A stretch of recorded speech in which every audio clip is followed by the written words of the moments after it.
ಎಷ್ಟೊಂದು ನೀಚ ಜನಗಳ ವಾಸಸ್ಥಾನ ಈ ಕಲಿಯುಗದ ತಾಣ. ಅಂದ ಚಂದದಿಂದ ತುಂಬಿ ತುಳುಕುವ ತಳುಕು ಬಳುಕಿನ ಹೆಣ್ಣಿಗಾಗಿ ಏನೆಲ್ಲ ಕೆಡುಕುಗಳು. ಗಂಡು ಹೆಣ್ಣುಗಳು ಇರುವರ ಸಂಗಮದ ಘರ್ಷಣೆಯಲ್ಲಿ ದೊರೆಯುವ ಒಂದೇ ಒಂದು ನಿಮಿಷದ ಸುಖಕ್ಕಾಗಿ ಏನೆಲ್ಲ ಕೆಡುಕುಗಳ ಹಾಹಾಕಾರ,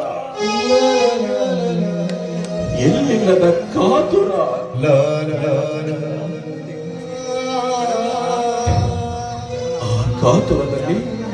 ಆ ಕಾತುರದಲ್ಲಿ ಅವು ಕೂಡಿದಾಗ ಅವುಗಳ ರೀತಿ ನೀತಿ ಎಲ್ಲವೂ ವಿಕಾರ.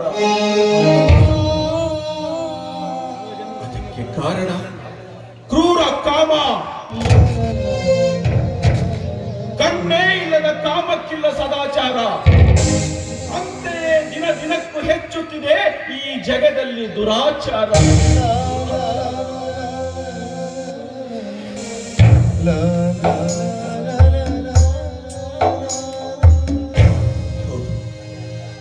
ಹೌದು, ಸದಾಚಾರಿಗಳೆಂದು ನಾನು ನಂಬಿದ್ದ ನನ್ನ ಸತಿ ಹಾಗೂ ಸಹೋದರರಿಬ್ಬರು ದುರಾಚಾರಿಗಳಾಗಿ ಆದರ ಮಾಡಿದ್ದರಿಂದಲೇ ನಾನು ಆ ಎಸಿ ಮನೆಯನ್ನು ಬಿಟ್ಟು ಬಂದೆ. ಮಾನಕ್ಕಂಜಿ ಮೌನದಿಂದ ಊರು ಬಿಟ್ಟು ಬಹುದೂರ ಸಾಗಿ ಬಂದೆ.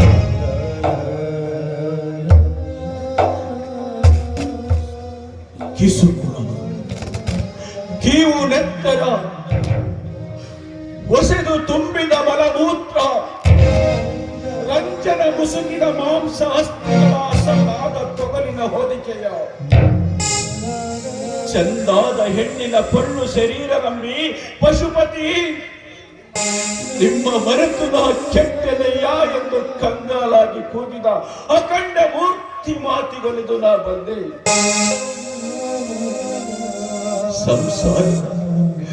ಸಂಸಾರದ ಸಕಲ ವ್ಯಾಮೋಹವನ್ನು ತೊರೆದು ಸೂಳೆಗಿಂತಲೂ ಕೀಳಾದ ಸತಿಯನ್ನ ನನ್ನ ಸಹೋದರನಿಗೊಪ್ಪಿಸಿ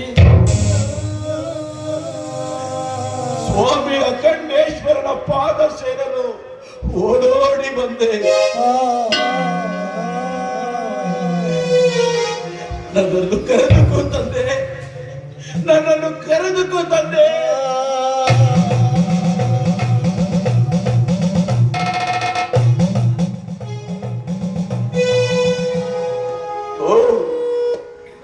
ಇದು ತಂದೆಯಲ್ಲ, ತಾಯಿ. ಆ ಶಿವನಿಂದ ಹಿಡಿದು ಸಿದ್ಧಿ ಪಡೆದ ಶಿವಶರಣರೆಲ್ಲರನ್ನು ಗುದ್ದಿ ಗುದ್ದಿ ಮಾಡಿ ಕೊನೆಗೂ ತಾಗೆದ್ದ ಮಾಯೆ ಮಹಾಮಾಯೆ. ಅದಕ್ಕಾಗಿ ನಾ ಕರೆವೆ ನಿನಗೆ ಪ್ರೀತಿ ಇದ್ದ ತಾಯೇ. ಅಮ್ಮ, ಅಂಬೆ, ಜಗದಂಬೆ, ಚಂಡಿ ಚಾಮುಂಡಿ ಕಾಳಿ ಕಾತ್ಯಾಯಿನಿ ವೀರಾಗ್ರಣಿ ಅಸುರ ಪರಾಕ್ರಮಿ ರುಂಡಮಾಲಿನಿ ಸಿಂಹವಾಹಿನಿ. ಎಷ್ಟೊಂದು ಹೆಸರುಗಳು ತಾಯಿಗಳಿಗೆ, ಎಷ್ಟೊಂದು ಹೆಸರುಗಳು. ನೀನು ಪರಾಕ್ರಮಿ ಅಮ್ಮ, ಮಹಾಪರಾಕ್ರಮಿ. ಸುರರೆಲ್ಲರಿಗೂ ಮೀರಿದ ಮಹಿಷಾಸುರನ ಮರ್ದಿಸಿದ ಮಹಾಮಾಯಾವಿನಿ. ಪೃಥ್ವಿಗೆ ನಾಲಿಗೆ ಚಾಚಿ ರಕ್ತ ಬೀಜನ ಕಥೆಯನ್ನೇ ಮುಗಿಸಿದ ಸಿಂಹಿಣಿ. ತ್ರಿಲೋಕ ಕಲ್ಯಾಣಿ. ಅಮ್ಮ, ಅಷ್ಟೊಂದು ಪರಾಕ್ರಮಿಯಾದ ನಿನಗೆ, ಅಷ್ಟೊಂದು ಪರಾಕ್ರಮಿಯಾದ ನಿನಗೆ ಈ ಕಲಿಯುಗದ ದುರಾಚಾರಿಗಳನ್ನು ಸಂಹರಿಸಲಾಗದೆ ತಾಯಿ.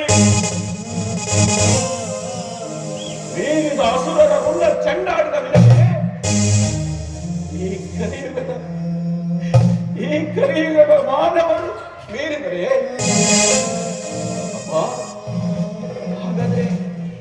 ಹಾಗಾದ್ರೆ ನೀನು ನಿಜವಾಗಿಯೂ ಶೂರನೇ.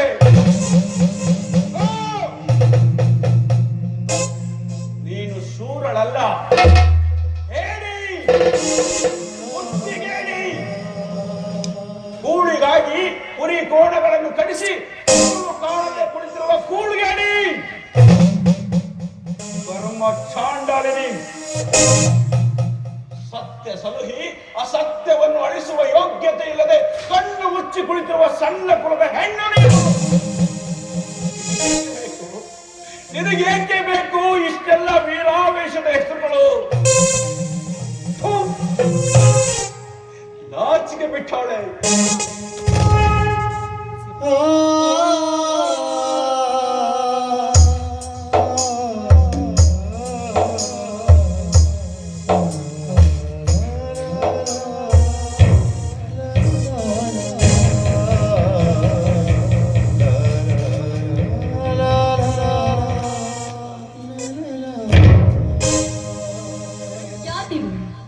ವಿಷ ಕುಡಿದ ಸಾಯಲಿಕ್ಕೆ ಹೊರಟಿದ್ದೆಲ್ಲ ಯಾಕೆ?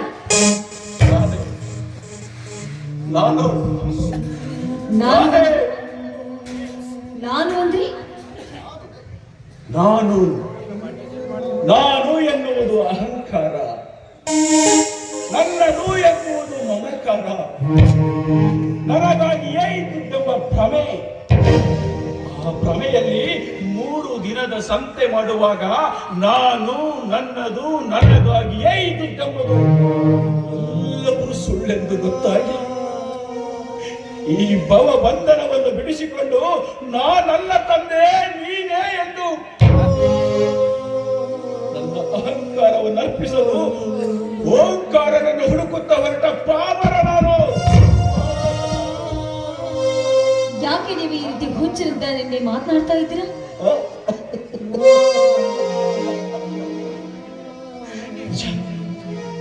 ನಾನು ಹುಚ್ಚನೇ ನಿಜ, ಆದ್ರೆ ಅಂತಿದ್ದ ಹುಚ್ಚನಲ್ಲಮ್ಮ. ಮಾಡಿಕೊಂಡ ಮಡದಿಯನ್ನು ಮತ್ತೊಬ್ಬರಿಗೊಪ್ಪಿಸಿ ಮನೆ ಬಿಟ್ಟು ಬಂದ ಅರೆ ಹುಚ್ಚನಮ್ಮ ನಾನು. ನೀನು ಮಾಡಿಕೊಂಡ ಮಡದಿಯನ್ನ ಮತ್ತೊಬ್ಬರಿಗೆ ಒಪ್ಪಿಸಿ ಮನೆ ಬಿಟ್ಟು ಬಂದ? ಹೌದಮ್ಮ, ನನ್ನ ಮಾಡಿದ ಕಥೆ ಬಲು ದುರಂತಮಯವಾಗಿದೆ ತಂಗಿ. ಹೇಳುವುದಕ್ಕೂ ನನಗೆ ನಾಚಿಕೆ ಆಗುತ್ತಿದೆ. ಒಂದೇ ಮಾತಿನಲ್ಲಿ ಹೇಳಬೇಕಾದ್ರೆ ನಾನು ಬಾಳಿನಲ್ಲಿ ಸೋತವನು, ಬದುಕಿಗೆ ಬೇಸತ್ತವನು, ಮರಣಕ್ಕೆ ಶರಣಾಗಿ ನಡೆದ ಮಹಾ ದರಿದ್ರನು.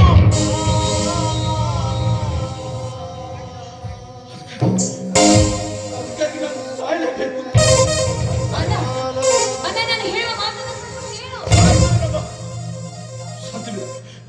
ನಾನೀಗ ಯಾರ ಮಾತನ್ನು ಕೇಳೋದಿಲ್ಲ.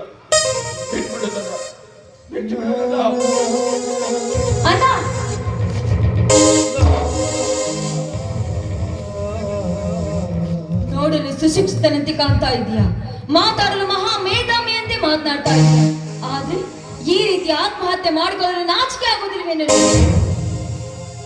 ಬಾಳಿನಲ್ಲಿ ಬೇಸರ ಪಡುವವರು ಇಲ್ಲ, ಮರಣಕ್ಕೆ ಶರಣಾಗುವರು ಈ ಪ್ರಪಂಚದಲ್ಲಿ ಯಾರೂ ಇಲ್ಲ.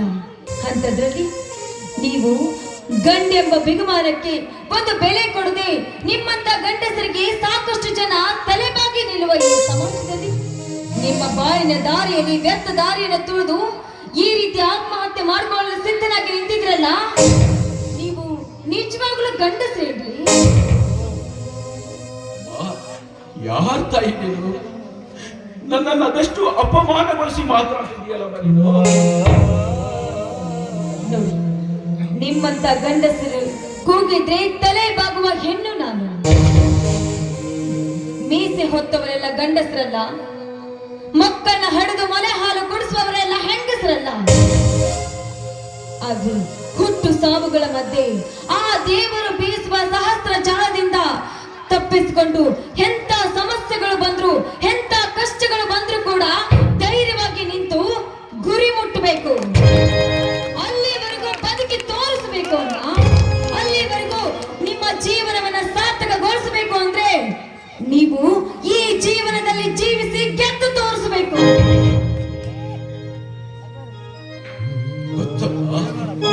ಮತ್ತು ಈಸಬೇಕು, ಇದ್ದು ಜಯಿಸಬೇಕು, ಬದುಕಬೇಕು, ಬದುಕಿ ಬಾಳಬೇಕು, ಬಾಳ ಕಳ್ಳ ಕಡಲಲ್ಲಿ ತೇಲಿ ಬಿಟ್ಟ ಆಸೆಯ ದೋಣಿಯನ್ನ ದಡ ಮುಟ್ಟಿಸಿ ಗೆಲುವಿನ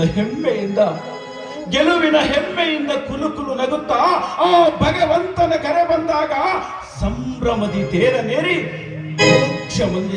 ಮೋಕ್ಷ ಮಂದಿರ ಸೇರಬೇಕೆಂಬುದು ನಿನಗಿಂತಲೂ ನನಗೆ ಚೆನ್ನಾಗಿ ಗೊತ್ತು. ಇನ್ನು ಈ ಸಮಾಜದಲ್ಲಿ ಬದುಕಿರಬೇಕೆಂಬ ಆಸೆ ನಿನಗಿಂತಲೂ ನನ್ನ ಮನದಲ್ಲಿ ಸಾಕಷ್ಟಿತ್ತು. ಆದ್ರೆ ಆಸೆ ನನಗಿಂತಲೂ ಮುಂಚಿತವಾಗಿಯೇ ಸತ್ತೋಯ್ತು ತಂಗಿ.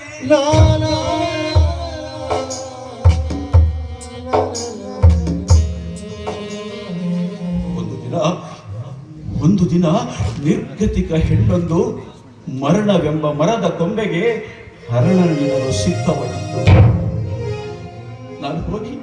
ನಾನು ಹೋಗಿ ಕರುಣೆಯಿಂದ ಕರೆತಂದು ಕೊರಳಿಗೆ ಮಾತಲ್ಲೇ ಕಟ್ಟಿ ಮಡದಿಯ ಸ್ಥಾನ ನೀಡಿದೆ.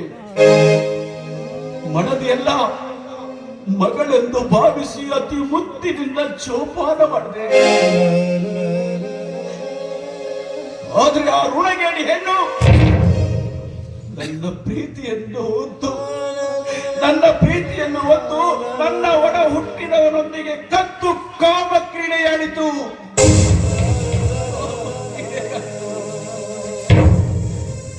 ನನ್ನ ಬಾಹು ಬಂಧನದಲ್ಲಿ ಬಿದ್ದು ಸುಖ ಪಡಬೇಕಾಗಿದ್ದ ನನ್ನ ಮುದ್ದು ಮಡದಿ ನನ್ನ ತಮ್ಮನ ಬಾಹು ಬಂಧನದಲ್ಲಿ ಬಿದ್ದು ಸುಖ ಪಡುವುದನ್ನು ನಾನು ಕಣ್ಣಾರೆ ಕಂಡರೂ ಬದುಕಿರ್ಬೇಕೆ?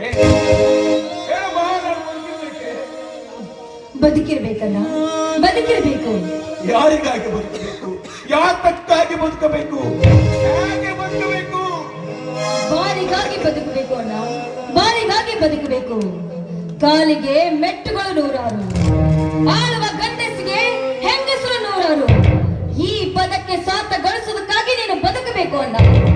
ಕಂಡಿದ್ದು ಕಾಣದಂತೆ, ಕೇಳಿದ್ರು ಕೇಳದಂತೆ ಈ ಸಮಾಜದಲ್ಲಿ ಬದುಕಿ ತೋರಿಸಬೇಕನ್ನ ಪುಣ್ಯ ಗಂಡನಾಗಿ.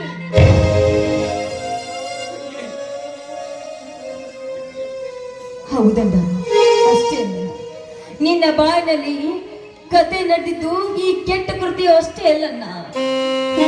ನನ್ನ ಬಾಯಿನಲ್ಲಿ ದೊಡ್ಡ ಸಾರಸ್ಯವಾದ ಕಥೆಯೇ ನಡೆದು ಹೋಗಿಬಿಟ್ಟಿದೆಯಣ್ಣ. ಅಲ್ಲ, ಈ ಪ್ರಪಂಚದಲ್ಲಿ ಗರ್ಭ ಹೊತ್ತ ಹೆಂಗಸರನ್ನ, ಗಂಡಿಲ್ಲದೆ ಗರ್ಭ ಹೊತ್ತ ಹೆಂಗಸರನ್ನ ನೀನು ಕಂಡಿದ್ದೀಯ? ಸಮಾಜಕ್ಕೆ ಹೆದರಿ ಗರ್ಭ ಹೊತ್ತದನ್ನ ಕೊಂದು ಹಾಕಿದ ಪಾಪ ಹೆಣ್ಣುಗಳನ್ನ ನೀನು ಕಂಡಿದ್ದೀಯ ಅಣ್ಣ. ಅಷ್ಟೇ ಅಲ್ಲದೆ ತಾನು ಪ್ರೀತಿಸಿದವನು ಕೈ ಕೊಟ್ಟು ಹೋದಾಗ ಹೊತ್ತ ಗರ್ಭವನ್ನ ಕೊಂದು ಹಾಕಿ ಮತ್ತೊಬ್ಬನ ಕೈ ಹಿಡಿದು ಬದುಕುವ ಹೆಣ್ಣುಗಳನ್ನ ನೀನು ಕಂಡಿದ್ದೀಯ. ಗಂಡನಿಲ್ಲದೆ ಗರ್ಭವನ್ನ ಹೊತ್ತು ಶಿಶುವನ್ನ ಪೋಷಿಸಿ ಆ ಮಗುವಿಗೆ ಜನ್ಮ ನೀಡಿ ಈ ಸಮಾಜದಲ್ಲಿ ತಲೆ ಎತ್ತಿ ಬಂಡಲಾಗಿ ತಿರುಗ್ತಾ ಇದ್ರಲ್ಲ, ನನ್ನಂತ ಬಂಡು ಹೆಣ್ಣನ್ನು ನೀನು ಕಂಡಿದ್ದೀಯಲ್ಲ? ಹೇಳಣ್ಣ. ಅಂದ್ರೆ ನಿನಗಿನ್ನು ಮದುವೆ ಆಗಿಲ್ವಾ? ಇಲ್ಲಣ್ಣ, ನನಗಿನ್ನೂ ಮದುವೆ ಆಗಿಲ್ಲಣ್ಣ. ಈ ಪ್ರೀತಿ ಎಂಬ ಹೊಳೆಯಲ್ಲಿ ಧುಮುಕಿ ಮೋಸಗೊಂಡು ಅವನ ಪ್ರೀತಿಯಲ್ಲಿ ಸಿಲುಕಿ ನರಳಿ ಅವನಿಂದ ಹೊರಬಂದ ಕಣ್ಣೀರು ಹಾಕುತ್ತಾ ಪ್ರೀತಿಯ ಹುಚ್ಚಿಯಲ್ಲ ನಾನು, ಪ್ರೀತಿಯ ಹುಚ್ಚಿ. ಲೋಕದಲ್ಲಿ ಎಲ್ಲ ಹೆಣ್ಣುಗಳು ಪ್ರೀತಿಸಿದಂತೆ ನಾನು ಕೂಡ ಕಾಲೇಜ್ ಕಲಿತಿರ್ಬೇಕಾದ್ರೆ ಒಬ್ಬನನ್ನ ಪ್ರೀತಿಸಿದ್ದೆ ಅಲ್ಲ. ಅವನ ಮಾತಿಗೆ ಮರುಳಾಗಿ ಅವನು ನನ್ನನ್ನ ಕೈ ಹಿಡಿದು ತನ್ನದ ಪಟ್ಟದ ರಾಣಿಯನ್ನಾಗಿ ಮಾಡ್ಕೊಳ್ತೀನಿ, ನಿನಗೆ ತಾಳಿ ಕಟ್ಟಿ ನನ್ನ ಮನೆಗೆ ಕರೆದುಕೊಂಡು ಹೋಗ್ತೀನಿ ಅಂತ ಹೇಳಿದ. ಅವನ ಮಾತುಗಳಿಗೆಲ್ಲವೂ ಮರಳಾಗಿ ನನ್ನ ಸರ್ವಸ್ವವನ್ನೇ ಅವನಿಗೆ ತಾಳಿ ಎತ್ತು ಬಿಟ್ಟೆ. ಆದ್ರೆ ಅವನು ನನ್ನನ್ನ ಬೇಕಾದಾಗೆಲ್ಲ ಉಪಯೋಗಿಸಿಕೊಂಡು ನನ್ನ ಗರ್ಭಕ್ಕೆ ಕಾರಣಾಗಿ ನನ್ನನ್ನ ಬಿಟ್ಟು ಹೋಗ್ಬಿಟ್ಟ. ಆದ್ರೆ ಅಂದೇ ನಾನು ಪಣ ತೊಟ್ಟೆ. ನಾನು ಅವನೆಂದರೆ ನನ್ನ ಕೊಳ್ಳಿಗೆ ತಾಳಿ ಕಟ್ಟಿಸಿಕೊಂಡು ಈ ಸಮಾಜದಲ್ಲಿ ಗೌರವಗಳಾಗಿ ಬಾಳಬೇಕು ಅಂತ ಪಣ ತೊಟ್ಟೆ ಅಲ್ಲ. ಅದಕ್ಕೂ ನಿನಗೋಸ್ಕರ ನಾನು ಇನ್ನೂ ಬದುಕಿದ್ದೇನಲ್ಲ. ನನ್ನ ತಂಗಿ, ಧನ್ಯ. ನಿನ್ನ ಧೈರ್ಯ ಬುದ್ಧಿವಂತಿಕೆಯನ್ನ ಎಂತವರು ಕೂಡ ಮೆಚ್ಚಿಕೊಂಡಾಡ್ತಬೇಕು. ನಿನಗೀಗ ಯಾರಾದ್ರೂ ಆಶ್ರಯದಾತರಿದ್ದಾರೆ? ಯಾರು ಇಲ್ಲಣ್ಣ, ಯಾರು ಇಲ್ಲ. ಇದ್ದ ನನ್ನ ತಂದೆ ತಾಯಿಗಳು ಸತ್ತು ಹೋದ್ರು. ಅವರು ಸತ್ತು ಹೋದ ನಂತರ ನನ್ನನ್ನ ಸುರೇಶ ನನ್ನನ್ನ ಮುದ್ದಾಗಿ ಜೋಪಾನ ಮಾಡಿದ. ಆದ್ರೆ ಅವರು ಇಂದು ನನ್ನ ಪಾಲಿಗೆ ಇಲ್ಲದಂತಾಯ್ತು ಅಣ್ಣ. ಯಾಕಮ್ಮ, ಏನಾಯ್ತು ಆ ನಿನ್ನ ಅಣ್ಣನಿಗೆ? ಆ ಮಹೇಂದ್ರ ಜೊತೆ ನನ್ನನ್ನ ಮದುವೆ ಮಾಡಿಸ್ಬೇಕು ಅಂತ ಒಪ್ಪಿಸ್ಲಿಕ್ಕೆ ಊರಿಗೆ ಹೋದ ನನ್ನನ್ನ ಮರಳಿ ಊರಿಗೆ ಬರ್ಲೇ ಇಲ್ಲಣ್ಣ. ಆ ಮಹೇಂದ್ರನೇ ನನ್ನನ್ನ ಕೊಂದು ಹಾಕಿದ್ದನಂತ ತಿಳಿದು ನಾನು ಆ ಬೆಂಗಳೂರನ್ನೇ ಬಿಟ್ಟು ಆ ಪುಟ್ಟ ಗುಡಿಸಲಲ್ಲಿ ನಾನು ಜೀವನ ಮಾಡ್ತಾ ಇದ್ದೇನೆ ಅಣ್ಣ. ಜೀವನ ಮಾಡ್ತಾ ಇದ್ದೀನಿ. ಅಣ್ಣ, ನಿನ್ಗೆ ಕೈ ಮುಗಿದು ಬೇಡಿಕೊಳ್ತೀನಣ್ಣ, ನೀನು ಯಾರಿಗೋಸ್ಕರ ಬದುಕಿದ್ರು ಪರವಾಗಿಲ್ಲ. ಆದ್ರೆ ಈ ನಿರ್ಗತಿಕ ತಂಗಿಗೋಸ್ಕರ ಆದ್ರೂ ನೀನು ಬದುಕಬೇಕನ್ನ, ಬದುಕಬೇಕು. ಪಾಪಿ ಸಾಯಲೆಂದು ಸಮುದ್ರಕ್ಕಿಳಿದ್ರೆ ಮೊಣಕಾಲ ಮಟ್ಟ ನೀರು ಎನ್ನುವಂತೆ ಸಾಯಲು ಹೊರಟ ಈ ದರಿದ್ರನಿಗೆ ಈ ತಾಯಿಯ ವಿನಂತಿ ಬದುಕಲು ಬಯಸುತ್ತದೆ. ಹಾಗೆ ಕಣಮ್ಮ, ನಿನಗಾಗಿ ಬದುಕಿದ್ದಿಲ್ಲಮ್ಮ.